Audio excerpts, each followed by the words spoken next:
பகவத்கீதையில் 8வது சாப்டரில் 18வது ஸ்லோகம்.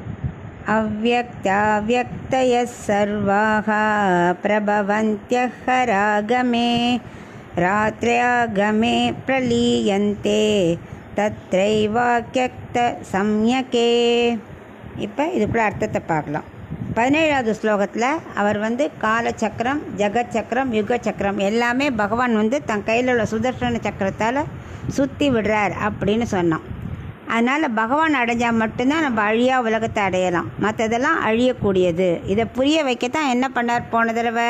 போன ஸ்லோகத்தில் பிரம்மாவோட காலத்தை சொன்னார்.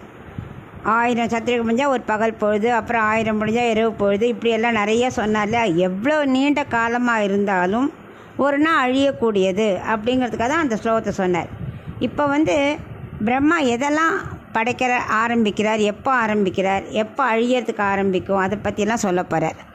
பிரம்மா கீழே 3 லோகம் இருக்குது. பூகு, புவக, சுவக. இது எல்லாமே 3 லோகமும் அவர் தான் படைக்க ஆரம்பிப்பார். முதல்ல சமஷ்டி சிருஷ்டிங்கிறது பூமி, ஆகாயம், வாயு, அக்னி எல்லாம், அந்த 5 நீர், இதெல்லாம் பகவான் படைச்சிடுவார். அதுக்கு சமஷ்டி சிருஷ்டின்னு பேர். அப்புறம் வியக்தி சிருஷ்டி, அதெல்லாம் பிரம்மாவோடது. ஆனால் பகவான் அந்தர்யாமியாக இருந்து இதையும் சிருஷ்டிப்பார்.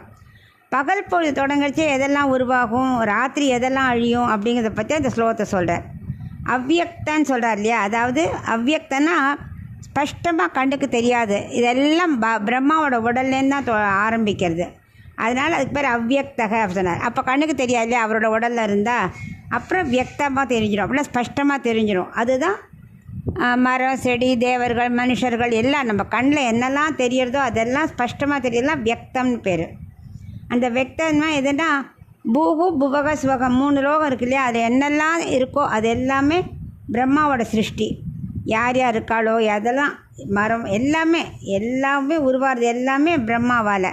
அதுக்கு பேர் கண்ணால் பார்க்கக்கூடியது அப்படின்னு அர்த்தம்.